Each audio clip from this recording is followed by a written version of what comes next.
E aí pessoal, tudo bom? Meu nome é Luan, sejam bem-vindos ao nosso vídeo de análise dos 3 primeiros episódios aqui da segunda temporada de Roda do Tempo.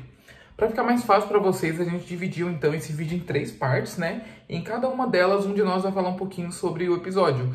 Então, sobre o episódio 1, a Gi vai falar, sobre o segundo episódio, o Emerson vai falar, e sobre o terceiro, eu vou voltar aqui para falar um pouquinho com vocês. Então, Gi, o que você achou aí do primeiro episódio da temporada? Deixa comigo então, Luan, que a gente vai começar falando sobre tudo que acontece ali no primeiro episódio. Esse aqui é um episódio mais lento, mais cadenciado, mas que serve como um start, então, pra gente saber onde que cada personagem está posicionado. Nos livros, eu acho que a gente tem uma diferença de 2 semanas entre o final do primeiro livro e o começo do segundo livro. Aqui fica bastante claro que passaram ali 5 ou 6 meses, então, desde o final da primeira temporada. Eu acho que é uma mudança bem interessante, porque a gente não perde tempo reposicionando, sabe, os personagens, sendo que as coisas só acontecem de verdade quando eles chegam, então, em tal lugar. A gente começa o episódio, então, com uma reunião do Ishamael. Eu não vou falar tão detalhadamente sobre essa cena, porque a gente já fez um vídeo falando sobre ela, quando ela saiu com uma preview da segunda temporada. E lá eu descrevo, faço teorias, tem tudo certinho. Mas acho que o que vale, então, destacar sobre essa cena é que tá escrito nas informações do episódio que ela se passa em Tel'aran'rhiod, que é um mundo dos sonhos. Eu achei bem curioso. Esse mundo não foi abordado ainda, acho que nem vai ser nessa temporada, não sei. Mas eu achei bem legal, então, ver que eles já estão começando a trabalhar, mesmo que bem assim aos pouquinhos, esse conceito. E nessa abertura, então, a gente vê o Ishamael, que ele finalmente se coloca como, né, o pai das mentiras, o traidor da esperança, né, que é o abandonado ou amaldiçoado, como a história vem colocando, né, o mais poderoso entre eles, né, tanto que ele se acha o próprio tenebroso, mas ele não é. Nessa reunião de Amigo das Trevas, a gente vê que é muito difícil confiar em alguém, porque o Amigo das Trevas pode ser qualquer pessoa. Então, nessa reunião, a gente tem ali Manto Branco, a gente tem a Aes Sedai, a gente tem o Shen'eran, a gente tem uma pessoa de Shantian, a gente tem também latoeiros, tem pessoas assim de tudo quanto é tipo. A gente tem inclusive o Padan Fain participando dessa reunião. E o Ishamael ali se mostra bastante sedutor, falando com a menininha que tá assustada. E essa menininha, inclusive, acho que a gente vai ver depois, eu vou falar sobre ela com vocês. E só pra gente pontuar, então, ali aquelas esculturas de pedra onde ela tá brincando, lembra muito aquela escultura grandona que a gente viu lá no Olho do Mundo, no final da primeira temporada. E ali também, né, a gente tem 8 símbolos, né? Já foi confirmado, então, que vão ter 8 abandonados ou amaldiçoados na história, então eu tenho muito pra mim que cada símbolo diz respeito a um abandonado. Porque a gente tem uma aranha, a gente tem uma lua, a gente tem diversos símbolos assim que fazem a gente ficar encucado, então eu acho que vem aí essa teoria, hein? Como o Luan falou, então, a gente vai começar falando por arcos. Eu vou deixar o arco da Moiraine por último, porque eu acho que é o arco mais interessante. A gente tem um começo muito bom e um final, assim, muito tenso. Então a gente conversa sobre ele lá no final. Eu vou começar falando, então, sobre o Perrin. O Perrin, então, que tá junto com o pessoal ali de Fal Dara pra reencontrar a trombeta de Valyr e também o Padan Fain, né? Porque ele chegou ali com tudo, ele tava perseguindo o pessoal de Dois Rios já há algum tempo, porque eles são ta'veren, e ele sabia que eles iam levar ele a um lugar muito importante, que foi, então, até a trombeta. Se vocês não sabem, a trombeta, então, é um artefato lendário. Quem tiver em posse, quem soar a trombeta, vai ter do seu lado, então, heróis lendários, assim, da história que estão no padrão. E ela vai ser muito importante, então, para a última batalha. E, então, esse artefato que é tão poderoso tá nas mãos do Padan Fain, fora toda a traição, né? Ele ia até Dois Rios, participava ali dos festivais, como o Perrin mesmo fala numa conversa com o Lord Ingtar, né? Ele acenava para a esposa dele. Eu achei essa conversa um pouco estranha, confesso, porque ele deu muita ênfase. Existe uma suspeita aí no fandom de que ela seria uma amiga das trevas. Eu não sei se isso vai ir pra frente ou se é só coisa mesmo da nossa cabeça, mas eu achei essa conversa estranha. E mais uma coisa sobre a Layla é que ele não consegue deixar ela pra trás, e eu sinto que enquanto ele não deixar ela pra trás, ele vai ser um personagem que não vai evoluir, né? Lógico, é muito difícil deixar o que aconteceu com ele pra trás. Ali a gente tem um momento que eu vou chegar lá depois, né? Que a gente tem o Beltane,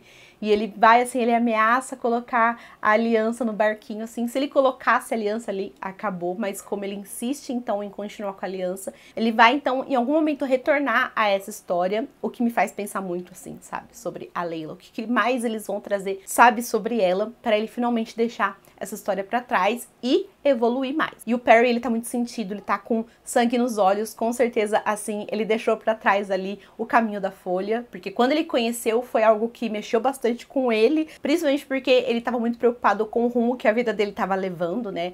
Ele tava se achando muito selvagem, e aí ele conheceu o caminho da Folha, que foi algo que mexeu com ele, mas aqui definitivamente ele deixou pra trás, ele quer encontrar o Padan Fain, ele quer se vingar, e é por isso então que ele se juntou com esse grupo pra caçar o Padan Fain e recuperar a trombeta. A gente tem momentos muito legais, muito interessantes, então, no arco do Perrin, como, por exemplo, quando eles encontram o Elias, então, o Elias, que também é um personagem muito importante dos livros, ele tá presente no livro 1, mas agora ele tá ali substituindo um outro personagem, que é o Uren, e eu acho que essa junção de personagens funciona muito bem, né, porque ele também tem essas características de conseguir farejar e de conseguir caçar mesmo, né, as coisas. E esse personagem, ele é muito interessante, notem os olhos dourados, então já tem isso em comum com o Perrin, e ele tem um interesse particular pelo Perrin, é óbvio, e tá acontecendo coisas diferentes, né? Os olhos do Perrin também ficam dourados de tempos em tempos, principalmente quando ele tá tendo alguns sentidos ali que só ele tem, ele consegue visualizar a cena, né, muito nitidamente, o que aconteceu no lugar. E esse homem percebe que isso está acontecendo. Inclusive ele fala, olha, você precisa estabelecer, saber diferenciar o que é uma visão, o que é a realidade. E o Perrin, assim, ele fica chocado, né? Como que o cara sabe o que está acontecendo comigo, sendo que nem eu sei o que está acontecendo.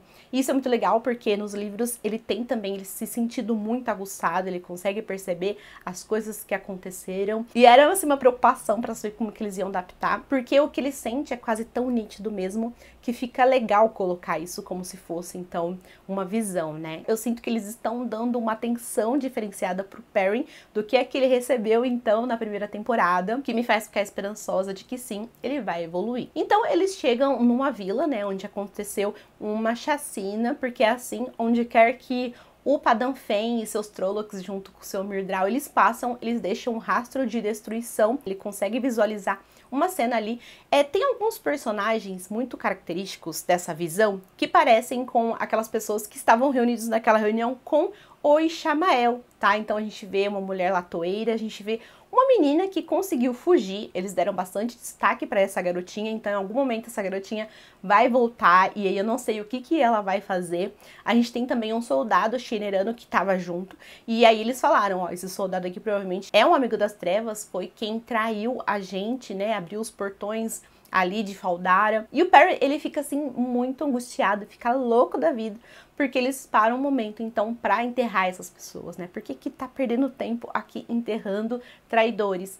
E ele tem uma conversa assim muito interessante com o Lord Ingtar. E o Ingtar é aquele personagem mais caladão, mais observador, ele tem uma posição de comando.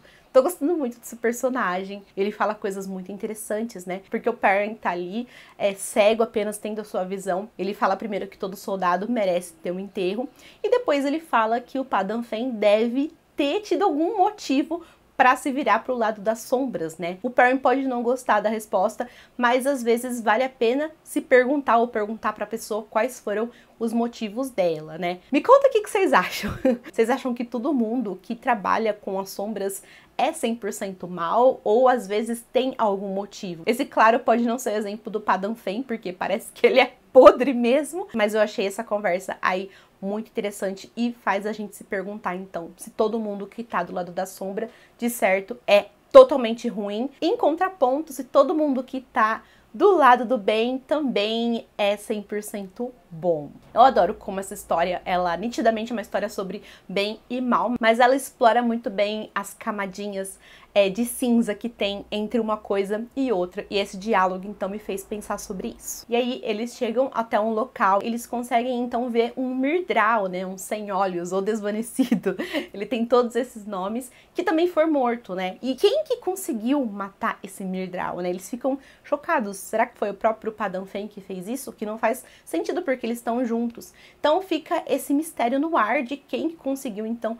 matar. Sobre o Perrin é isso, então eu acho que a última coisa que vale comentar é que ele continua preocupado em se comunicar com as pessoas, ele tenta saber ali sobre o Matt, mas eles não têm nenhuma informação sobre o Matt, ele vive mandando cartinhas então para as meninas em Tarvalon, parece que ele tenta se comunicar também com a casa, e eu achei assim, esse detalhezinho tão importante, sabe, tão legal. Vou falar mais sobre isso na parte das meninas, mas é muito bom ver que mesmo muito longe um do outro, eles tentam se comunicar, então, da forma deles. Bora lá. Então, agora a gente vai falar sobre a Egwene, a Nynaeve e a torre de forma geral. Esse é um arco muito legal, gente. A parte da torre em si, nos livros, é uma das partes favoritas também, porque ali onde a gente consegue ver as tramas políticas, sabe? A organização das Aes Sedai, que é a organização mais poderosa desse mundo. Na temporada passada a gente viu muito da Torre Branca, então de fora pra dentro, e agora a gente tá dentro dela, né? Junto com as meninas ali,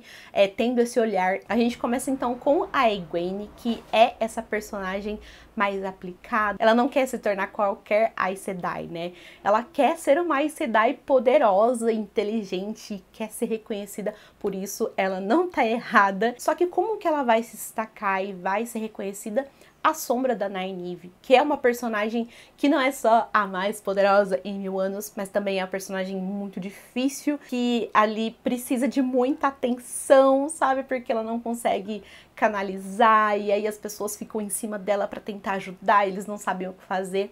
Então, a Nynaeve, né, por ser quem ela é, como ela acaba ofuscando muito a Egwene, o que é muito triste, né? Então ela fica com uma pitadinha ali de ciúmes, um toque de inveja também, mas não julguemos, porque a situação dela é completamente compreensiva. Antes da gente ir pra parte da Nynaeve, né, a gente tem ali muitos momentos descontraídos, né, a gente tem ali a Lana que ensina elas. É muito gostoso ver, né, esse processo delas aprendendo coisas. Eu sinto que nos livros, às vezes, eu tenho a sensação de que não tem tempo delas aprenderem as coisas e elas já sabem muita coisa.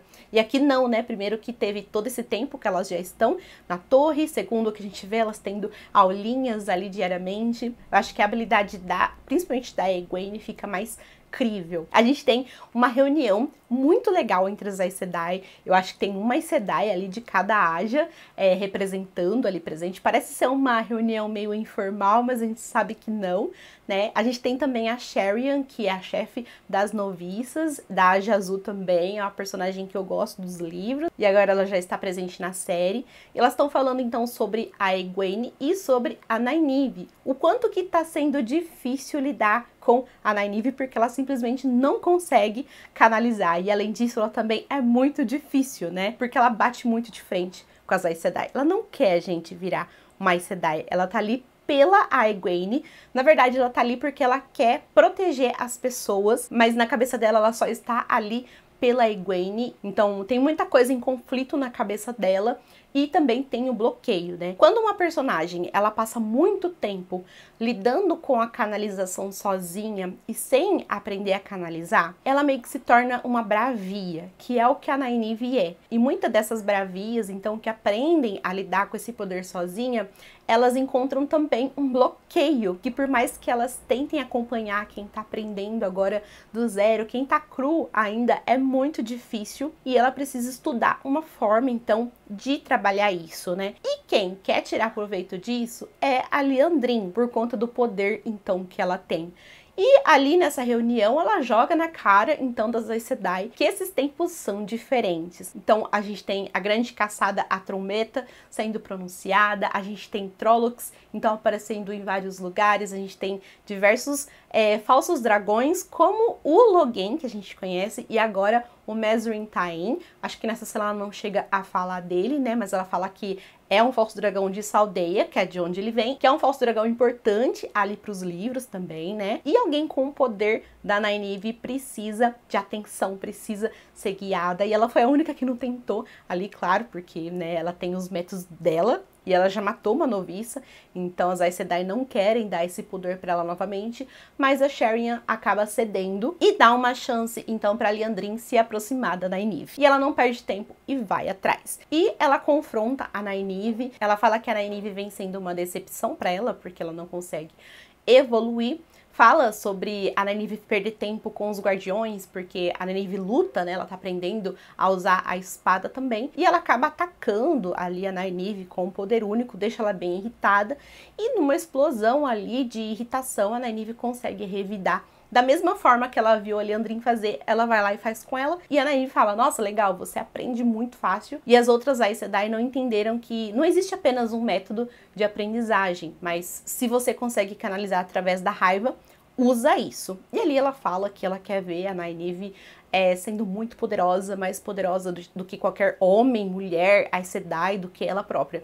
E aí ela começa a entrar na cabeça da Nynaeve, né? Porque ela meio que finge que se importa, essa é a verdade. Por mais poderosa que a Nynaeve seja, se ela não tiver a habilidade necessária, ali ela não vai conseguir confrontar outra pessoa. Só que teve um custo, porque ela blinda a Nynaeve e depois ela fica assim muito baqueada, muito cansada.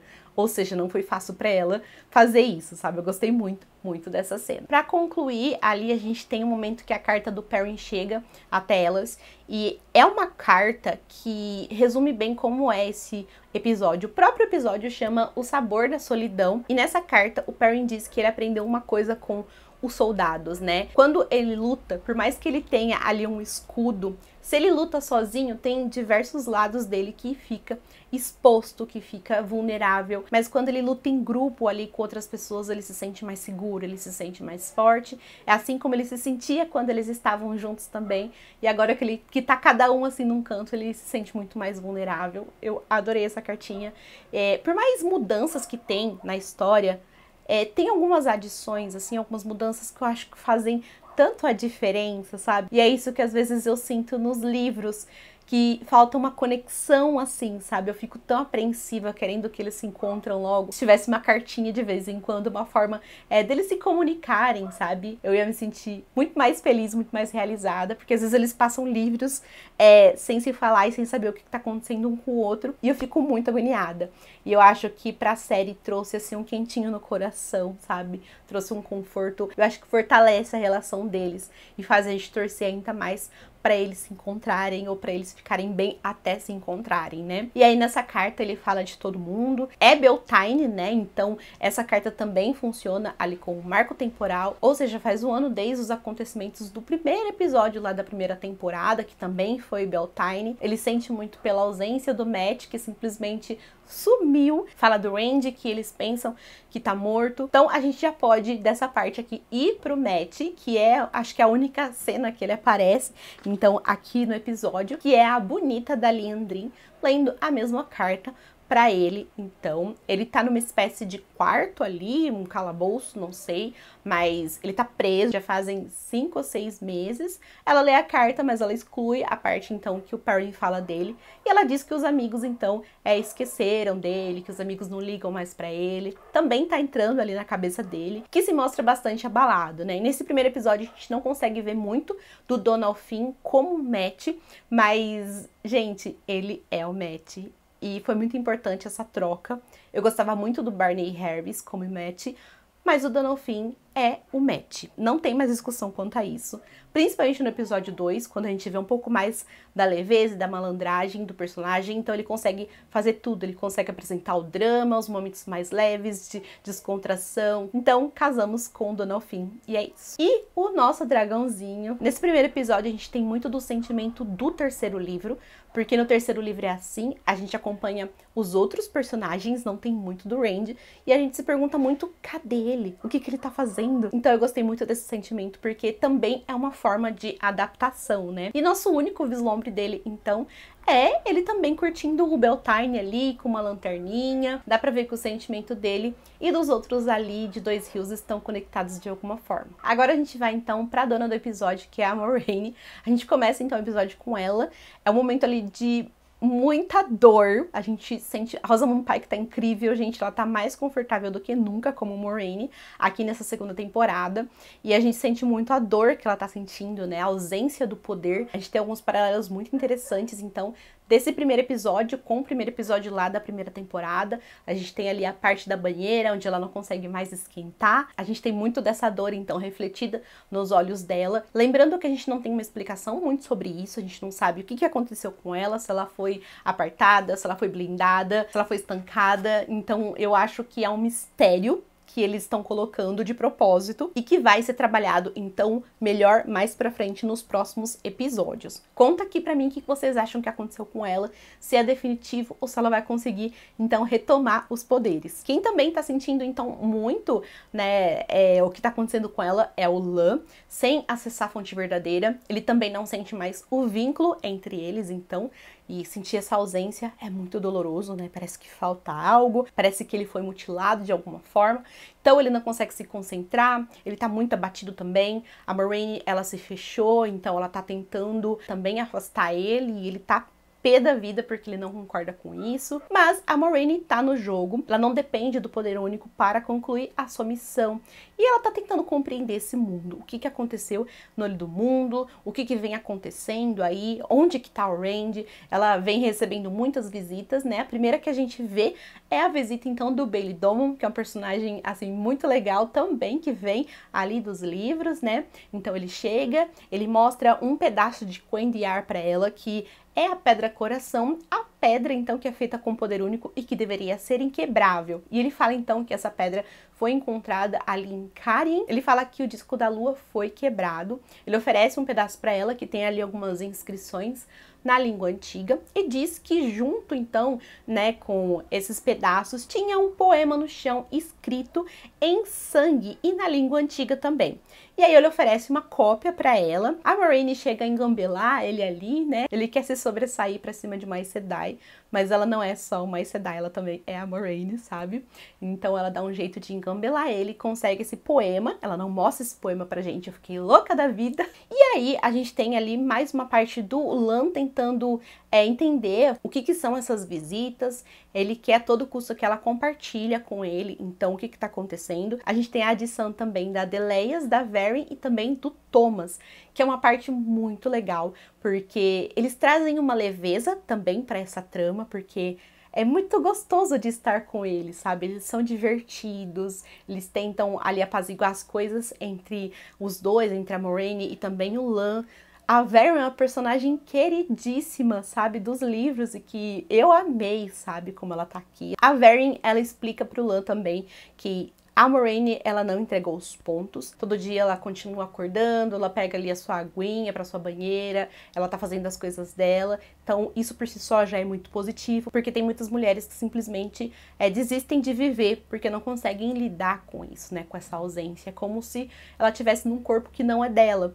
E eu acho que foi muito legal, porque por mais que eu entenda o Lan e que às vezes eu fico, Moiraine, você tá sendo muito dura com ele, eu entendo, principalmente depois do final desse episódio, do que acontece ali. Então, eu acho que eu estou do lado dela. Esse não é o momento, então, do Lan ficar putinho, sabe? Eu acho que é o momento dele dar um espaço mesmo pra Moiraine, porque isso é muito mais sobre ela do que a conexão que eles têm juntos, sabe? Então, acho que ele deveria ficar mais quietinho ali do que ficar insistindo. Eu entendo ele, sabe? Eu sei que ele quer ajudar, eu sei que ele quer estar no jogo também, assim como ela, e que ele quer compreender o que tá acontecendo, mas a Moiraine, ela precisa do espaço dela e ela precisa se concentrar nas coisas dela, porque o Lan vai ser só mais uma preocupação pra ela nesse momento. E aí, a Moiraine, então, vai lá na surdina, sela seu cavalo e vai embora. Eu não sei se ela já tava indo em direção a Carim aí, ou se ela simplesmente queria fugir. Isso não dá certo porque ela dá de cara, então, com um Myrddraal, que é um sem olhos, então. Só que ela consegue dar conta dele. Mas a Moiraine, ela é braba, ela consegue dar conta, mas assim, depende do tamanho do perigo. Então, como acho que são cerca de 3 Myrddraal que estão ali, ela não consegue então lidar com isso, ela é ferida. E aí chega o Lan, a gente pensa, meu Deus, vai dar tudo certo, sabe? Ele vai mostrar que ela precisa dele e ele vai salvar ela. Só que uma Aes Sedai e um guardião, um tem que proteger o outro. Enquanto a Aes Sedai, vamos supor, ela protege uma vila inteira, ela fica vulnerável, o guardião tá ali pra proteger ela. Mas ela também protege o guardião. Um protege o outro, né? Então ele não é apenas um guarda-costa dela. Então ele está ali, ele tá conseguindo então lutar, só que ela também precisaria cobrir ele, né? Ela também precisaria então ajudar ele. E não é o que acontece. Então são diversos Myrddraal ali pra ele lutar e é muito difícil vencer um. E aí ela não consegue, então a parte dela ela fica devendo, ela não consegue ajudar ele. E o que a gente achou que fosse melhorar a situação deles piora, porque agora mais do que nunca a Moiraine então vai querer que o Lan se afaste esse momento, porque ela não tá em condições então lidar com ele, sabe, de salvar ele e de se preocupar com ele. Então por mais que eu queira que eles continuem juntos e que eles fiquem juntos, sabe, eu entendo o sentimento dela de querer ficar sozinha agora, porque ela não tá dando conta. Felizmente, ali a Verin chega junto com a Deleias e a gente descobre então quem é que possui a arma de fogo que a gente viu nos trailers. A Verin faz então um efeito muito legal de cobrir a espada do Thomas então com poder único e aí ele consegue matar o Myrddraal. É um final com tensão, com ação, é sensacional. Eu amei demais, gente. Em conclusão, eu acho que esse é um ótimo começo. É um episódio mais lento, sim, mas é um episódio que organiza muito bem as coisas. Funciona muito como um convite pra gente voltar pra esse universo, pra gente reencontrar esses personagens, então embarcar em mais jornadas com eles. Me conta então o que vocês acharam desse episódio. E agora a gente vai então partir pro segundo e saber tudo sobre ele também com o Emerson. Então, essa foi a Gisele contando a resenha do episódio 1, e eu sou o Emerson, e eu vou aqui pra contar a resenha do episódio 2, Amigos Estranhos, ou Estranhos e Amigos. Esqueci a ordem do título do episódio. O episódio começa com o Randy, ele tá tendo um pesadelo, e nesse pesadelo ele acaba matando todos os seus amigos durante um momento de loucura. E no fim do pesadelo, o Samael aparece sorrindo e aí ele some. Então, o Randy ele tá com a cabeça raspada, provavelmente ele raspou a cabeça para se disfarçar, né? E ele também tem uma nova parceira romântica que se chama Selene, que é uma estalajadeira que tem estalagens ali em volta de Cair Hien, a cidade de Cair Hien. E aqui vai a esperteza do nosso menino Randy. Ele tá trabalhando num sanatório. Quando saiu isso, antes da série ser lançada, todo mundo achou muito estranho, né? O que o Randy estaria fazendo num sanatório? Meu Deus, que ideia dos roteiristas é essa? Meu Deus, pra onde essa série vai? Mas acabou fazendo muito sentido, né? Porque no sanatório... Quem tá no sanatório? O Logain, o falso dragão. Mas não só ele, né? O sanatório são para pessoas que têm algum problema psicológico, né? E o Randy tá lá trabalhando e tal, fazendo as coisas dele. Achei até muito interessante que ele tá... O primeiro paciente da série que mostra é um mestre espadachim, né? Provavelmente esses mestres espadachim ele tem alguma coisa relacionada a alguma doença neurodegenerativa, talvez Alzheimer, né? Porque aparentemente a conversa que ele teve com o Randy, parece que essa conversa já ocorreu várias vezes, né? E o Randy sabe disso, tanto que ele tem, pelo menos parece ter as mesmas respostas, né? E achei muito legal que o mestre espadachim confunde o Randy com Aiel, né? Fala um Aiel, e o Randy fala, não, a guerra dos Aiel já acabou tem 20 anos e não sei o que lá. E esse mestre espadachim dá alguns detalhes, né?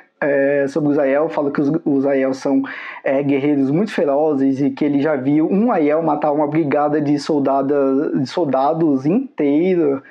E realmente os Aiel são muito poderosos e são muito ferozes. Para quem já leu os livros sabe o quão temidos eles são e como foda eles são. É por isso que o nosso podcast, nosso canal é baseado neles. E também, aparentemente, o Randy está aprendendo golpes com esse mestre espadachim, né? Tanto que ele fala que vai tentar trazer a espada com a marca da garça dele escondida novamente para que o mestre espadachim ensine mais alguns golpes, né? Então o Randy ele só tá aproveitando, né?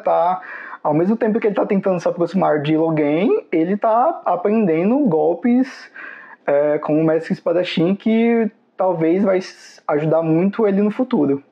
Um detalhe importante de ressaltar é que o Randy, ele tá escutando as vozes, né? As vozes da loucura, as mesmas vozes que o Logan escuta, né? E todos os canalizadores masculinos escutam eventualmente, né? A partir do momento que um homem canaliza, a loucura é inevitável, né? E dentro de umas cenas que tem o Randy, a gente tem o Beltane, né? Pra quem não sabe, o Beltane é tipo um Natal de Dois Rios, né? E se vocês lembram, no primeiro episódio da primeira temporada, tá acontecendo o Beltane, e aí tem a invasão dos Trollocs, né?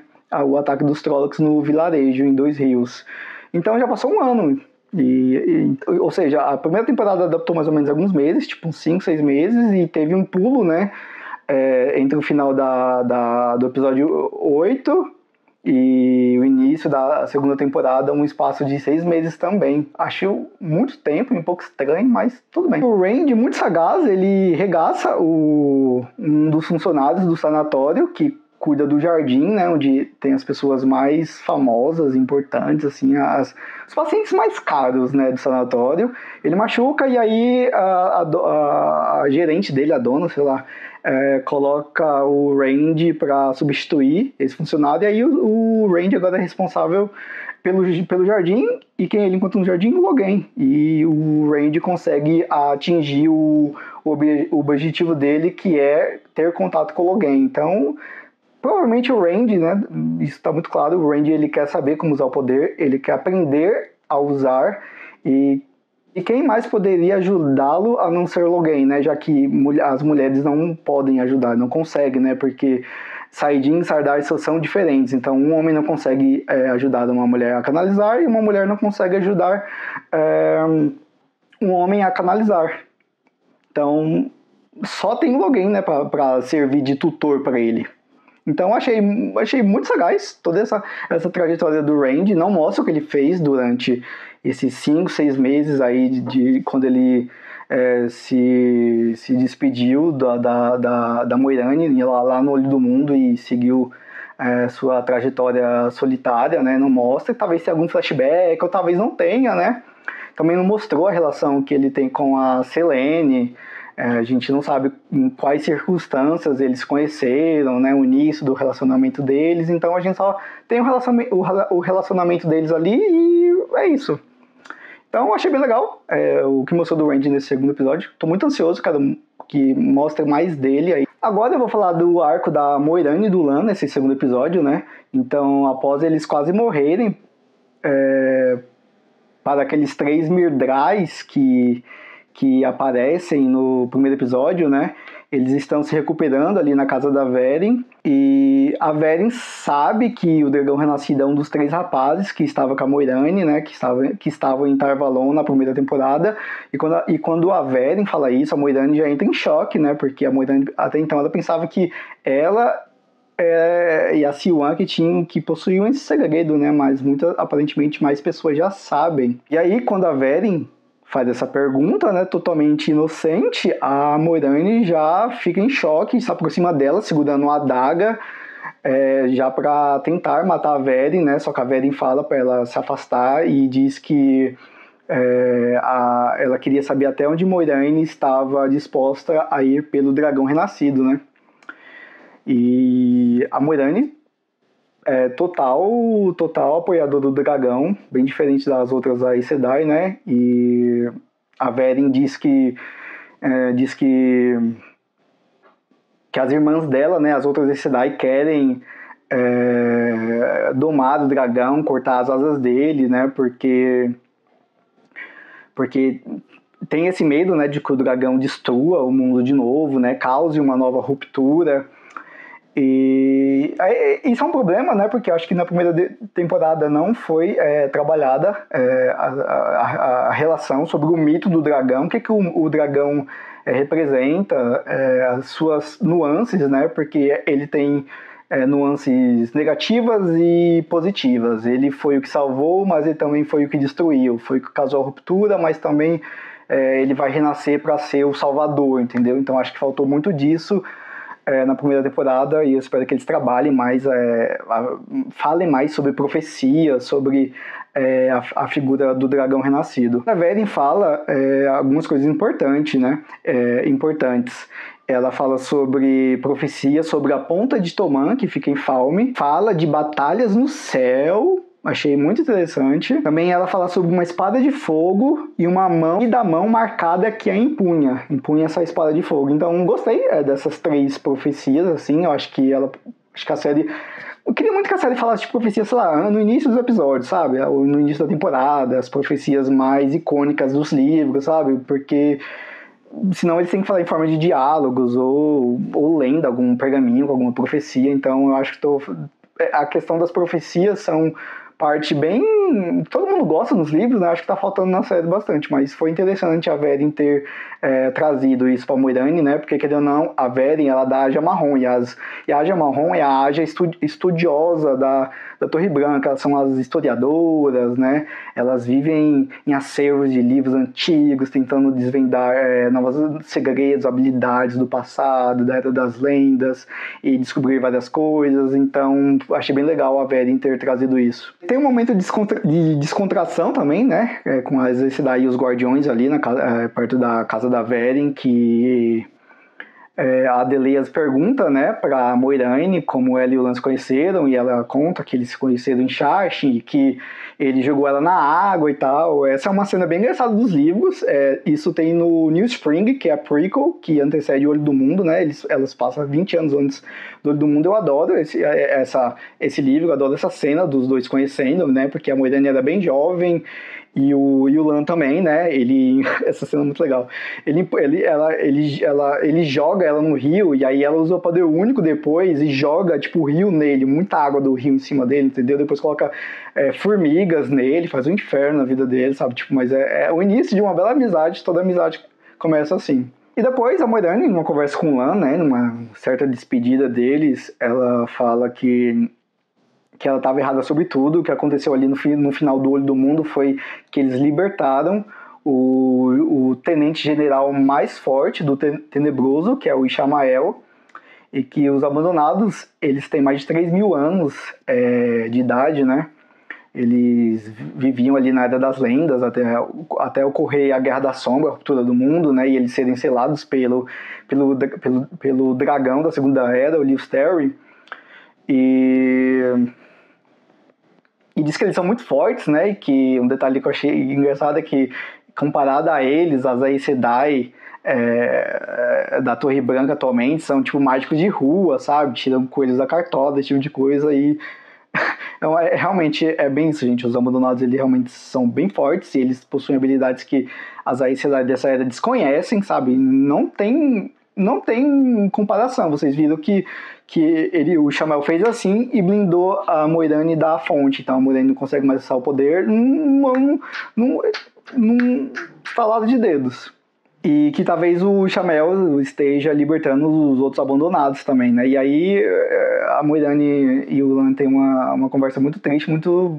como se ela dizendo pra ele que eles nunca foram iguais nem parecidos. Eu não gostei muito disso, porque...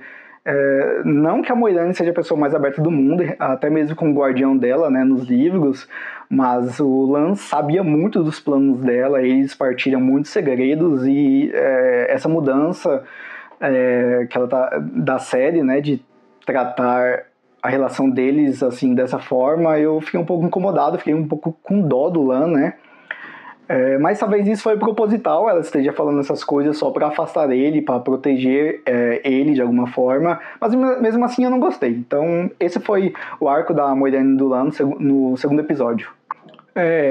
Agora falar um pouco do arco do Perrin, né? Então o Perrin, o Lord Ingtar, o Uno, eles estão ainda caçando, né? O Padenfen, a trombeta de Valeri, e aí eles chegam num vilarejo onde todas as pessoas foram assassinadas, né? E aí o Perrin, novamente, ele tem... Isso aconteceu no primeiro episódio, mas acontece agora no segundo também, né? Os poderes dele estão despertando, então ele tem vislumbres do passado, de cenas que aconteceram naquele local um tempo atrás, né? Então ele vê imagens, assim, do que aconteceu. Essa é uma diferença dos livros também, porque nos livros ele não... Ele recebe... Os lobos dos livros, eles não conversam, eles transmitem imagens, entendeu? E aí o Perry consegue entender isso na linguagem dele. Mas quando o Perry chega numa cena que houve assassinato, que houve tipo de violência, assim, o Perry, ele sente pelo cheiro, né? Então ele sempre sente um cheiro de violência e tal. Talvez como é uma série de TV, a gente a gente não tá falando de literatura, né? Talvez seja mais fácil, né, de transmitir isso pro espectador em forma de imagens. Então, tá legal, tô achando legal ele ter esses vislumbres e os olhos dele ficar dourado, né, quando o poder dele desperta. Tô achando bem interessante. E parece que ele estar perto do Elias, né, aliás, tá ajudando muito os poderes dele a despertar cada vez mais, com mais recorrência, né. E espero que ele e o Elias, na série, eles tenham mais diálogos, mais conversas, né? E que o Elias consiga ensinar o Perry o que ele é, né? A relação deles com os lobos, a relação dele com os lobos, né? E porque nos livros é muito legal. Uma das melhores partes do primeiro livro é quando o Perry encontra o Elias. Ele tem toda essa troca, né? Tem essa troca de conhecimento sobre os lobos, né? É muito interessante. O Elias também fala, né? Que é importante para ele saber distinguir visões da realidade. E aí depois tem uma cena muito bizarra, né? Que chamam todo mundo lá no portão e tem um Myrddraal pregado no portão. Eu não tô gostando muito dos Myrddraals na série. Eu acho que tô achando eles muito nerfados, muito fracos, né? Porque nos livros eles representam um perigo muito, muito maior. E assim, ter o Myrddraal pregado, e parece que ele foi pregado ainda vivo, mostra que se foi o Paden Fen que fez isso, mostra que o Paden Fen é muito poderoso, mais do que as pessoas pensam, né? Então é uma cena bem bizarra, né? Muito feia. Nos livros a cena é muito melhor, na série eu achei apenas ok, assim. Eu acho que justamente por os Myrddraals estarem nerfados, assim, então foi uma cena ok. E no final desse arco do Perry, né, ele chegando em outro vilarejo, esqueci o nome agora, né? E aí, durante a noite, eles são atacados pelo Seanchan. Se vocês lembram do Seanchan, eles aparecem no final do 8º episódio da primeira temporada, né? Eles vêm de navio e eles causam quase um tsunami, né? Uma onda gigante, assim, na praia, totalmente desnecessária, né? E aí, o grupo, né, do Perry, o Lord Guitar, o Uno, o próprio Loial, né, tentam lutar, se defender, e aí quando eles estão conseguindo, aí chega as Damani, que são as mulheres que podem canalizar, só que elas são escravizadas pelo Seanchan, ou seja, essas mulheres, a gente tem um episódio sobre os Seanchan, tanto em podcast quanto 5 curiosidades sobre o Seanchan, vocês podem deixar o card aqui para vocês verem, se tiverem interesse, tá? E aí essas mulheres que canalizam são chamadas de Damani e elas só jogam poder ali e todo mundo, né? Não tem ninguém que canaliza ali no grupo do Perry, então todo mundo, eles perdem a batalha, né? E quando eles acordam no outro dia, eles estão sendo arrastados ali pro meio do nada, porque eles vão ter que prestar juramento para uma pessoa importante do Seanchan, que vocês saberão quem é aí no 3º episódio, provavelmente, beleza? Então esse foi o arco do Perry no 2º episódio. Então, vou falar rapidamente ali do arco do Mat, né, que tá fazendo nada, coitado, né? Então o Mat continua trancado numa cela ali na Torre Branca. E aí a Liandrin, ela vai lá e leva um pão pra ele, né, e tal. E depois que ela sai, ele continua a serrar aquele bloco da parede, né, pra ver o que tem do outro lado. E aí quando ele consegue derrubar um dos blocos, quem aparece lá, quem tá do lado dele, em outra cela? A Min, né, aquela personagem que aparece no episódio 7 ou 8 da primeira temporada, né, e ela tem visões do futuro. Então quando ela olha para as pessoas, ela vê visões assim aleatórias, às vezes ela não entende, às vezes ela entende as visões que ela tem. E aí eles fazem uma amizade, né, eles conseguem derrubar mais blocos, ela passa pro lado dele, aí eles têm uma troca e tal. Eu achei muito legal que o Mat, ele não se importa com as visões, ele não quer saber onde ele vai se enfiar. né? Ele não quer saber de nada, não quer spoilers do futuro dele. Não tá errado, né? Porque principalmente se for coisas ruins, pra que saber? Só que a Min tem uma visão muito interessante, né? Quando ela vai voltar pro quarto dela, que é uma visão do Matt esfaqueando o Randy na barriga, ou seja, matando o Randy, um dos seus melhores amigos de infância, da vida toda praticamente, né? E é uma visão muito interessante, talvez tenha explicação ainda nessa temporada, se for o que eu tô pensando, vai fazer sentido mais pra frente, então fiquem de olho, não esqueçam desse detalhe, beleza? Na Torre Branca, então agora eu vou falar sobre o arco da Torre Branca, né, com todo mundo que tá envolvido lá. A gente tem a Liandrin. Gente, vou ser sincero, a Liandrin tá sendo a melhor personagem da segunda temporada até agora, nesses primeiros 3, 4 episódios que eu assisti. Ela não tá aquela pessoa chata que antagoniza a Moirane da primeira temporada, sabe? Tipo, que vai contra o que a Moirane quer. Não é só uma pessoa chata que tem influência ali na Torre Branca. Ela realmente, nessa temporada, ela tem mais papéis, ela tá envolvida em vários lugares, parece que ela tá em vários lugares ao mesmo tempo, né? E ela tá demonstrando um interesse muito grande pela Nynaeve, né? Obviamente por conta do poder que a Nynaeve tem, né? Porque a Nynaeve, ela tem potencial de ser a cidade mais poderosa atualmente, né, ali da Torre Branca, dessa nova leva de Aes Sedai. Não só isso, talvez nos últimos 3.000 anos, sabe? Ela talvez rivalize com a Aes Sedai mais forte ali das 10 nações. A gente tem episódio sobre isso, vai estar aparecendo aqui o card. Então, a Liandrin leva a Nynaeve, né, para uma criança que está acamada ali e tal, e a Nynaeve presencia uma das aceitas curando essa criança, né, com poder único, e acha isso incrível. Daí a Liandrin continua com a Nynaeve, né, conversando, vendendo sobre a Ágia dela, né, a Ágia vermelha. Ela fala, as amarelas se preocupam com a cura, né, as marrons em estudar o passado, não sei o quê, e ela tá tentando vender o jabá, né, da Ágia Vermelha, porque ela quer, como a Nynaeve é poderosa, a Liandrin quer a Nynaeve na Ágia Vermelha, né? E a Ágia Vermelha, e a Liandrin diz que a Ágia Vermelha impede que a doença prevaleça, né? Que estabeleça no mundo, e que a doença, no caso, são os homens que podem canalizar. E aí a Nynaeve diz que homens que podem canalizar não são a doença. Obviamente ela tá falando isso porque um dos amigos dela, né, o Randall Thor, é um homem que pode canalizar. Então, será que a Liandrin já sabe que é ele, que é o dragão renascido? Fica aí a dúvida, né?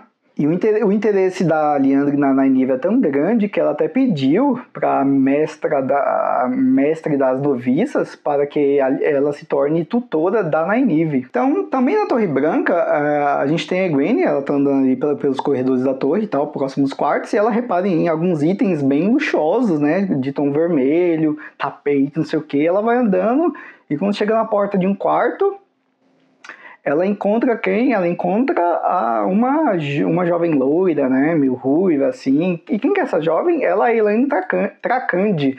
Ela é a herdeira do trono de Andor, né? É uma das nações mais importantes e poderosas ali das terras ocidentais, onde a Roda do Tempo é ambientada.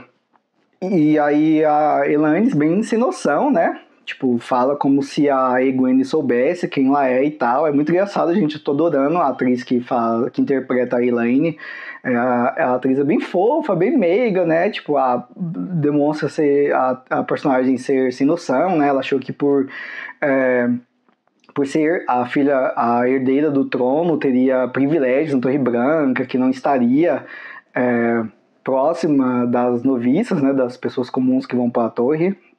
Mas não, ela não vai ter privilégio nenhum, ela vai estar junto com todas e vai fazer o que todas fazem. E adorei esse primeiro contato das duas, eu achei muito engraçado, tô adorando. E assim começa uma boa amizade. Tanto que mais pra frente, né, a Egwene acaba desabafando com a Elayne, né, sobre a relação dela com a Nynaeve, porque a Egwene diz que se esforça e tá sempre para trás da Nynaeve, que a Nynaeve falta aulas, faz pouco, e quanto menos ela faz, mais ela progride, né? E a Elayne, eu gostei dessa parte. A Elayne diz que inveja não combina com a Egwene, né? realmente não combina, mas tá se acentuando uma rivalidade unilateral, né? Porque não acho que a Nynaeve tem inveja da Egwene. Talvez tenha a questão da Egwene não ter nenhum bloqueio para canalizar, né? Já a Nynaeve tem esse bloqueio, mas assim, em compensação, a Nynaeve, quando canaliza, é 10 vezes mais forte. E todo mundo fica falando que a Nynaeve é muito forte, e isso tem deixado a Egwene cada vez mais incomodada, então talvez nasceu uma rivalidade ali entre essas duas amigas, né? Mas eu gostei da Elaine, falando que sabe o que é inveja, né? Porque ela é filha herdeira e tal. E porque a Elaine, ela é um meio termo entre a Nynaeve e a Egwene, né? Ela é uma diplomata entre as duas ali. E a Nynaeve acaba ouvindo, né? Parte da conversa da Elaine e da Egwene e tal. E sai, quando ela sai, ela encontra a Liandrin. Novamente, a Liandrin tá em todos os lugares. E a Liandrin leva a Nynaeve para o teste de aceita. Então acaba o arco da Nynaeve nesse segundo episódio na sala onde ela vai fazer o teste, né? Entrar pelos aqueles 3 arcos. Uma coisa que eu tinha esquecido de falar é que a Nynaeve, ela, em certo momento, ela segue a Liandrin, né? E ela descobre que a Liandrin tem um filho, e o filho da Liandrin já é um idoso, né? Que tá acamado, muito doente. E a Liandrin, como ela não é da Ágia Amarela, aparentemente nem se preocupou a pesquisar sobre curas e tal, não pediu ajuda pra ninguém, sei lá. Que ela tem dado os remédios errados, né, pro filho dela, né? E aí isso foi legal pra mostrar que as Aes Sedai, elas vivem centenas de anos. Não tanto quanto os Aes Sedai da era anterior, que viviam cerca de 1000 anos, mas as Aes Sedai, normalmente, dessa era, vivem até no máximo, sei lá, uns 400, 500 anos e tal. Então, você vai mostrar como o filho... Ela tem um filho, só que o filho aparenta ser bem mais velho que ela, né? Mas, na verdade, é o oposto. A Liandrin talvez tenha dezenas de anos de idade. Não sei. Teria que pesquisar isso na Wikipedia para ver quantos anos ela tem. Também, por último, teve uma conversa muito legal entre a Lana e a Sherian e os Guardiões ali, né? Lá em uma certa sala ali da Torre Branca. Como ela disse que... Um detalhe importante que elas falam é que o padrão está trazendo pessoas muito fortes ali para elas, né? Então a Egwene, que é muito forte no poder único, tem um potencial muito forte, a Elaine e a Nynaeve, né? E também, junto a elas, em compensação, tem surgido falsos dragões, né? Então, 2 de uma vez, o Logain, e depois elas citam o Mazin Taim, né? Que parece que é um falso dragão que surgiu e está bem próximo ali nas terras da fronteira. Então, bem interessante essa conversa que elas tiveram. É o tipo de coisa que a gente precisa prestar atenção na série. Então, essa foi a minha resenha do segundo episódio.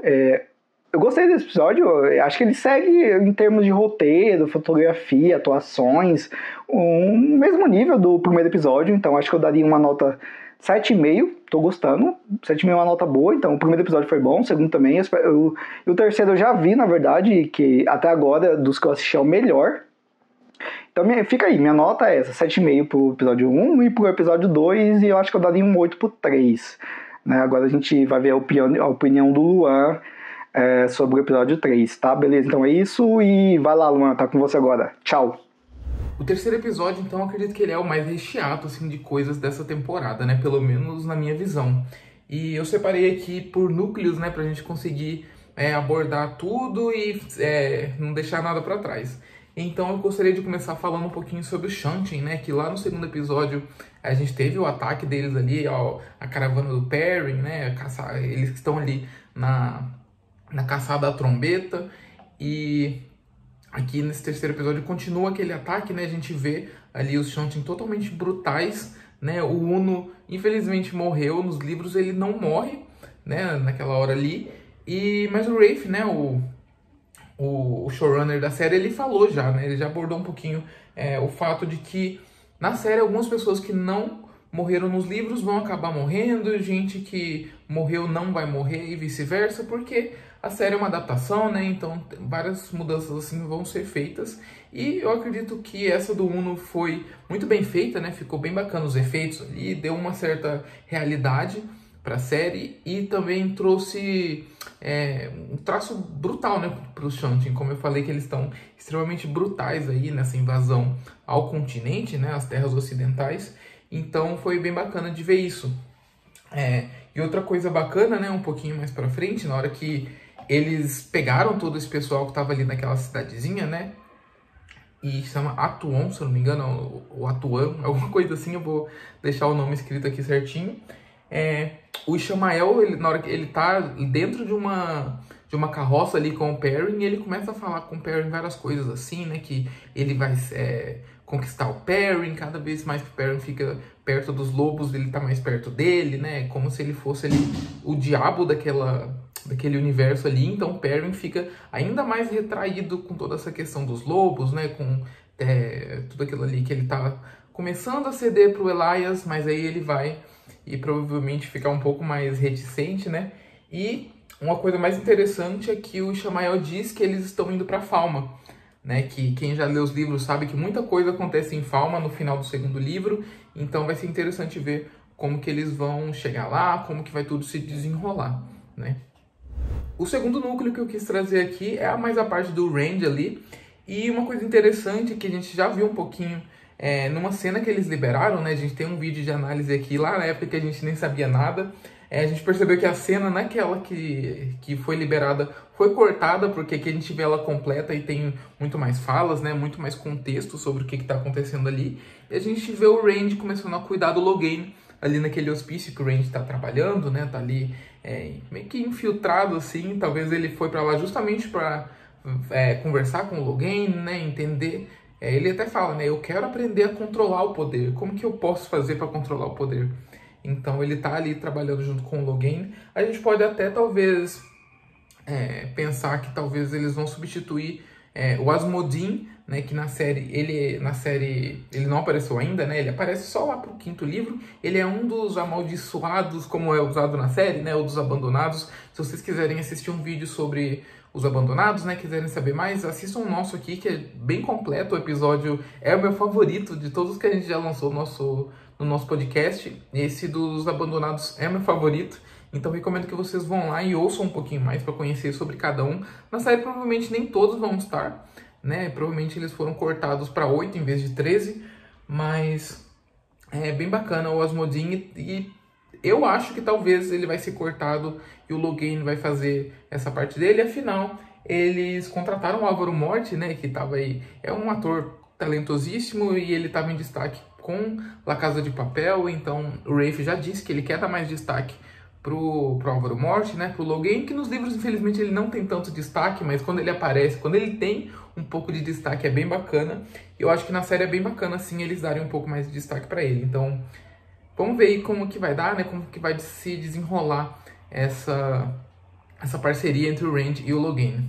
Relacionado ao Rand, a minha parte favorita do episódio foi que finalmente ele apareceu com a roupinha ali vermelha e dourada, né, que é clássica dele nos livros, e foi incrível, né? Ainda não é a roupinha do dragão, né, a roupinha que a gente espera, foi só uma pequena referência ao traje que ele usa nos livros, né, a roupa de nobre ali que ele usa, mas tá sendo bem bacana. Ele usa esse traje vermelho e dourado aí dele porque ele tá começando a participar ali do jogo das casas, né, que é uma coisa do segundo livro também, que nos livros é o Tom que apresenta para ele esse rolê do jogo das casas, que é uma coisa mais política, né, e eu tô gostando como a série tá usando isso para mostrar mais a dinâmica entre riqueza e pobreza, como que a grande caçada é usada pela nobreza como uma forma de controlar, né, a população, controlar os pobres, controlar tudo, o ideal do povo, né? É meio que como se eles estivessem dando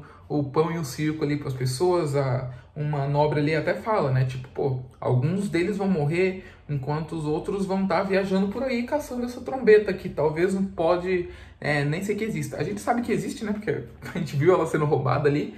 Mas os nobres, né, eles estão em outro lugar do mundo ali, eles nem sabem se aquela trombeta é real, mas eles incentivam como uma forma de deixar o povo entretido, como uma forma de até diminuir a população, né, como é falado na série. Então, essa parte política tá bem bacana, né, a forma como eles estão tratando na série, né. Obviamente, sempre tem coisas para melhorar, mas eu tô gostando bastante de como eles estão tratando essa parte política, que nos livros é mais tratado ali a partir do 4º livro, né. Antes disso é mais uma fantasia não genérica, eu diria, mas é uma forma, de uma forma mais ampla, assim, né.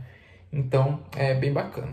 Indo ali um pouco para a Torre Branca, né, antes de falar sobre o acontecimento maior ali do episódio que acontece na Torre Branca, eu gostaria de falar um pouquinho sobre o Matt e a Min, né, essa dupla inesperada aí que a gente começou a acompanhar nessa temporada.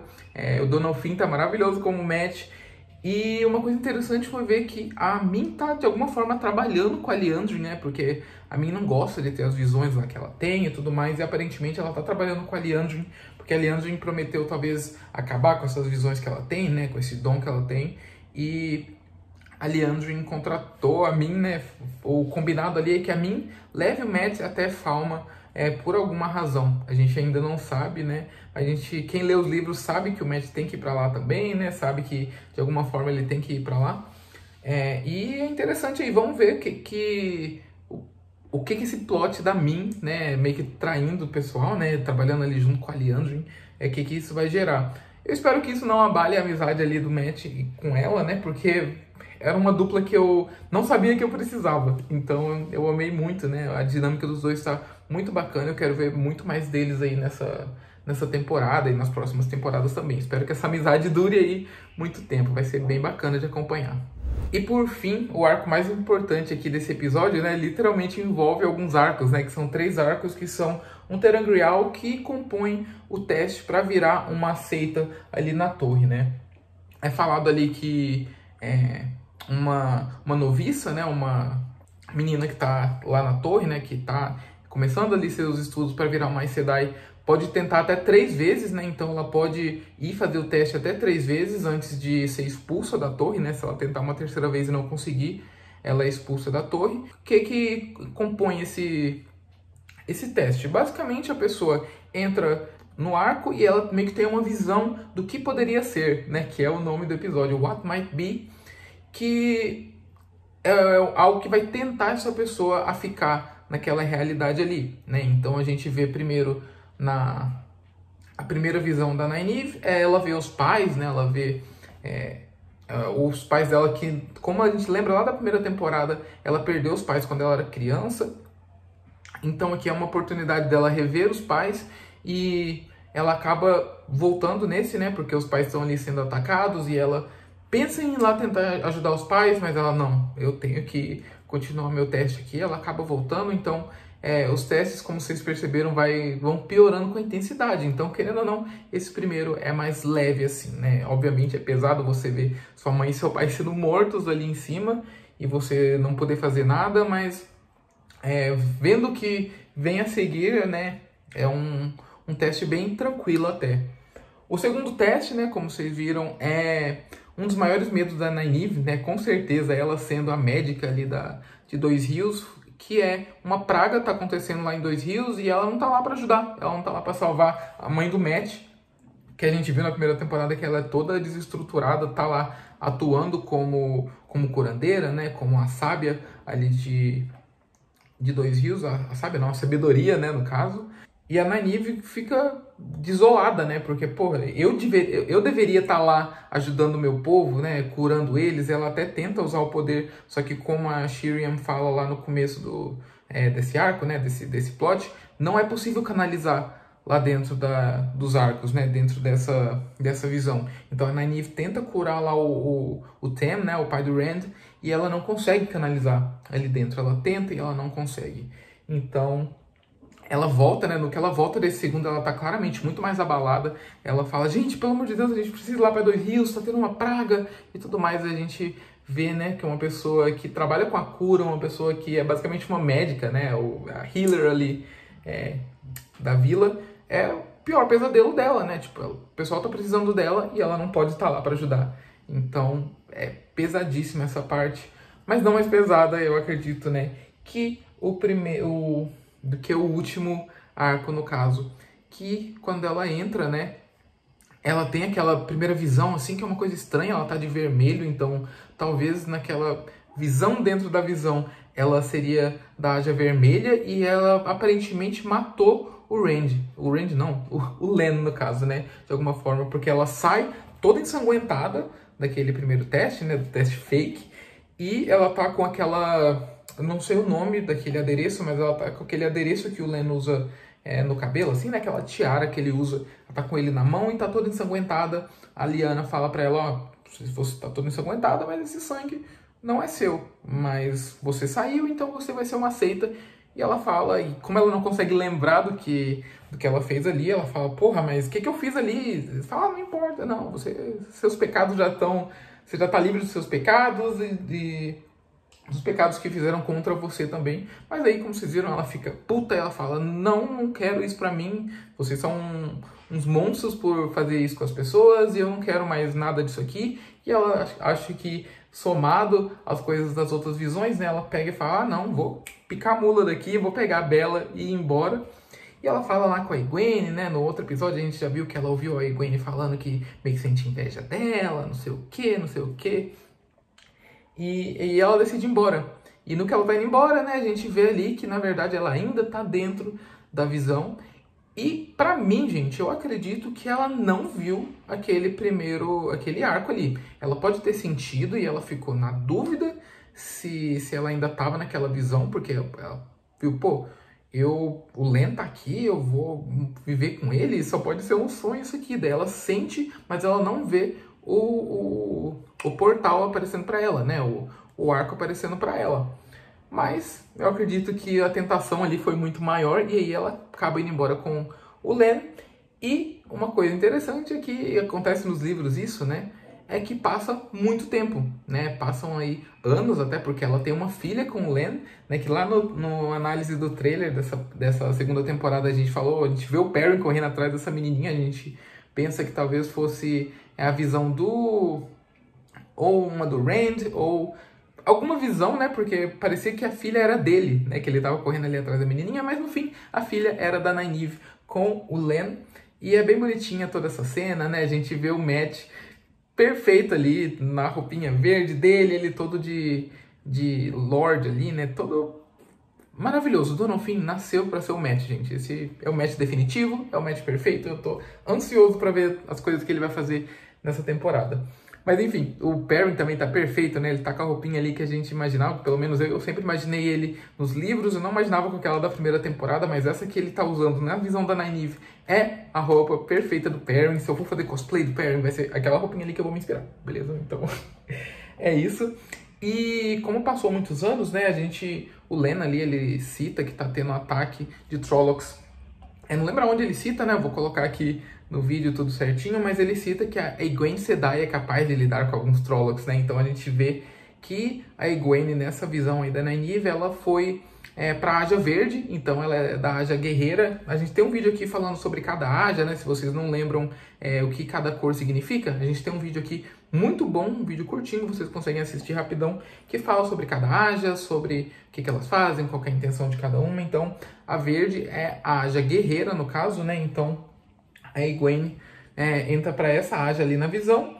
E fora da visão a gente vê que a Egwene tá tristíssima, né, porque afinal a amiga dela, né, que cresceu com ela, morreu, né, aquela figura quase que materna que ela tem também, né, que cresceu ali com ela, infelizmente faleceu e ela não aceita. Ela vai lá com a Liandrin e fala, pô, você matou minha amiga, tudo é culpa sua, olha o que você fez e tudo mais, né. E é incrível a gente ver o nível de poder dela, o nível, eu não diria teimosia, mas o nível de coragem que ela tem de ir pra cima da Liandrin, sabe? Que a gente viu ali que ela é muito forte, que ela conseguiu blindar a Nynaeve ali no segundo episódio, né? No segundo. O que é incrível, né? Porque demanda muita força você conseguir blindar uma pessoa.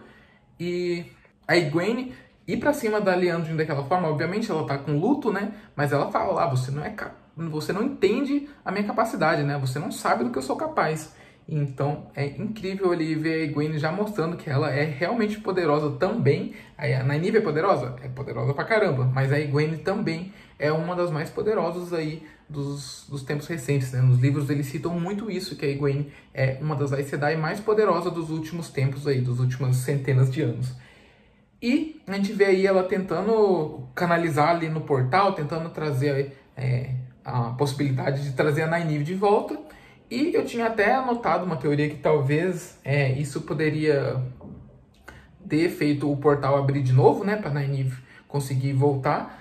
Mas, reassistindo o episódio, eu percebi que realmente isso não teve muito nada a ver, porque ela tenta lá, não dá certo, ela fica lá com a Elaine, ela se nega a sair ali da sala dos arcos. E aí a gente volta lá pra visão da Nynaeve e a gente vê que tá rolando um ataque de Trollocs ali na vilazinha de novo, né? Provavelmente em Dois Rios. E aí acaba que o Mat morre, né? Ele morre perdendo um olho, inclusive, né? Quem sabe entendeu aí que eu tô falando. Ele morre perdendo um olho. O Perrin morre com uma machadada. Então, tipo, altas referências aí nessas mortes, né? Não vou falar muito spoiler sobre coisas que estão por vir. Mas isso aí, com certeza, foi um foreshadowing, né? Um gostinho do que vai vir por aí para esses personagens. E o Len acaba morrendo também e só sobra a filha. E aí a Nynaeve, vendo todo mundo morrendo ali, ela canaliza. E lembram que é impossível de canalizar, que ela até tenta curar o Tem na segunda visão e não consegue?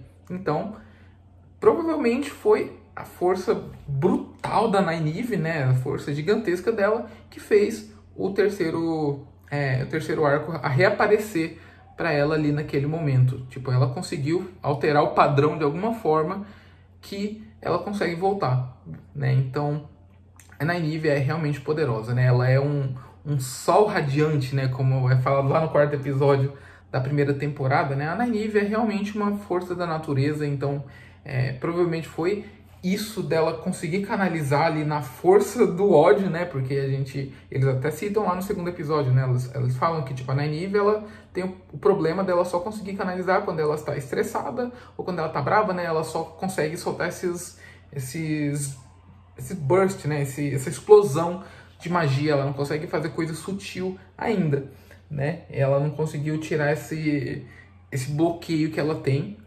Ela precisa trabalhar nisso, mas aí ela tem essa explosão, ela consegue canalizar lá dentro e nisso o portal reaparece.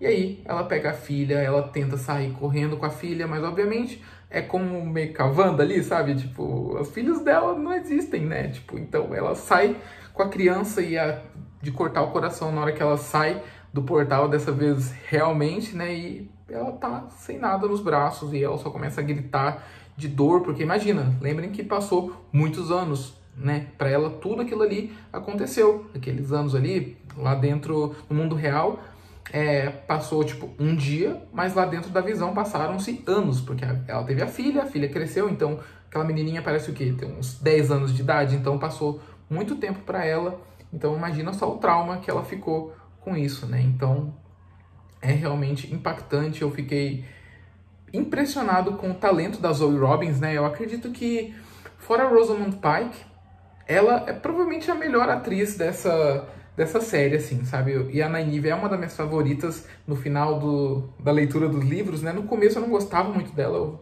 pra falar a verdade, eu meio que odiava, era a minha menos favorita ali, pelo menos dos 5 de Emond's Field, né? Mas no final da série a Nynaeve já era a minha favorita ali junto com o Rand. E eu acredito que a Zoe Robbins é realmente a melhor atriz ali junto, obviamente, com a Rosamund Pike, que é perfeita, né? Não tem que falar dessa mulher. Mas, enfim, eu acredito que é incrível e eu gostei muito desse episódio. Pra mim, é um dos melhores episódios da série aí. Tem muita gente, eu acredito, que não gostou tanto desse episódio, mas eu gostei bastante. Eu acho que foi aqui que a temporada realmente começou a pegar mais no tranco, sabe? Os 2 primeiros episódios, pra mim, foram mais introdutórios. E eu acho que esse realmente foi o melhor até agora, o melhor dos 3 primeiros, né? E vocês, gente? O que vocês acharam desses 3 primeiros episódios? Deixa aqui nos comentários pra gente o que vocês acharam, o que vocês estão esperando aí pro 4º episódio e pro restante da temporada, né? Que ainda faltam 5 episódios aí pra gente assistir dos 8 totais da segunda temporada. Lembrando que a terceira já está confirmada, então, por mais que eles estejam na greve dos roteiristas e dos atores agora, então eles não estejam em desenvolvimento ativo, agora a terceira temporada, né? Mas assim que acabar as greves, eles já vão retomar aí e vamos torcer para que a segunda temporada tenha bastante sucesso, para eles já renovarem para a quarta, para a quinta, por mim já renovava até a oitava, entendeu? Então, deixa aqui nos comentários o que vocês acharam, o que vocês estão esperando, e é isso, gente. Taishar, Povo do Dragão.